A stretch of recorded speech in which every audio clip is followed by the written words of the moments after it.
Tapi kenapa kita susah sangat nak tempuh? Kan benda baik, kita bertapi, kita bernanti, kita bertangguh-tangguh-tangguh. Nantilah. Ni yang COVID kan, sahabat-sahabat dirahmati Allah, ada ruang peluang. Peluang untuk dihidupkan lagi ni Ustazah. Saya memandang ini sebagai peluang kedua daripada Allah. Kan kalau di TV Al-Hijrah tu dalam setahun setengah ni, seingat saya dah 3 kali dah bincang cerita pasal peluang kedua. Tu bersama Ustazah Zai saja. Kan sebab apa? Sebab di sana ada ramai orang yang saat sakit tu, kritikal tu, rasa lepas ni aku nak jadi orang yang paling baik.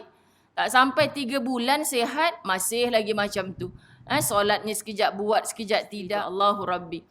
Berapa ramai sebenarnya di kalangan kita yang berangan-angan ke syurga Allah? Kalau ditanya hari ni semua angkat tangan. Ustazah Zai angkat tangan, tak payah tanya orang datang masjid lah. Okay? Tanya orang yang sekarang ni sedang buat dosa. Kau duk buat dosa macam ni kau tak takut mati ke? Tahu mati tu nanti-nantilah cerita. Sekarang ni buat dulu. Ada lagi peluang nak bertaubat. Muslimat dirahmati Allah. Tapi bila kita sebutkan, tanya dia takkan kata nak masuk dalam neraka. Semua orang nak masuk syurga Allah. Semua walaupun banyak mana dosa yang dilakukan. Jadi semua orang yang ada akal dia akan berfikir syurga ni tempat yang baik, berhimpunnya orang-orang baik. Neraka tu tempat berhimpunnya orang-orang jahat yang akan dihumban ke dalamnya oleh Allah. Tapi kenapa mereka kekal melakukan kejahatan walaupun dah tahu neraka itu tempat berkumpulnya orang-orang jahat? Kerana di sana ada syaitan yang selalu membisik-bisikkan kejahatan. Kerana di sana ada nafsu yang menguasai. Kita selalu tewas kerana iman dan ilmu kita tidak letakkan di atas. Maka muslimat dirahmati Allah, saban waktu kita tewas, kita bertapi, kita bernanti walaupun kita tahu bekalan-bekalan nak menuju ke Firdausi itu kita tahu dah semua jalan-jalannya. Tapi kenapa kita susah sangat nak tempuh? Kan benda baik, kita bertapi, kita bernanti, kita bertangguh-tangguh-tangguh.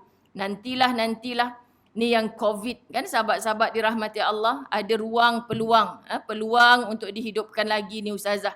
Saya memandang ini sebagai peluang kedua daripada Allah.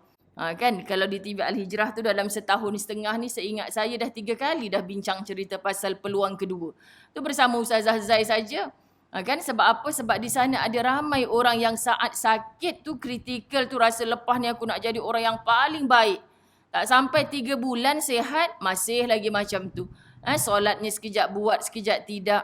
Sahabat-sahabat muslimat dirahmati Allah, bayangkan kalau saat itu Allah tak beri peluang, mati terus. Apa yang kita nak persembahkan kepada Allah? Sebab itu hari ini orang yang hidup bukan untuk bertangguh-tangguh lagi, tapi untuk terus saja buat kebaikan. Seperti kita. Allahu Akbar. Tapi adakah kebaikan kita itu menjadi mahar untuk masuk ke syurganya Allah?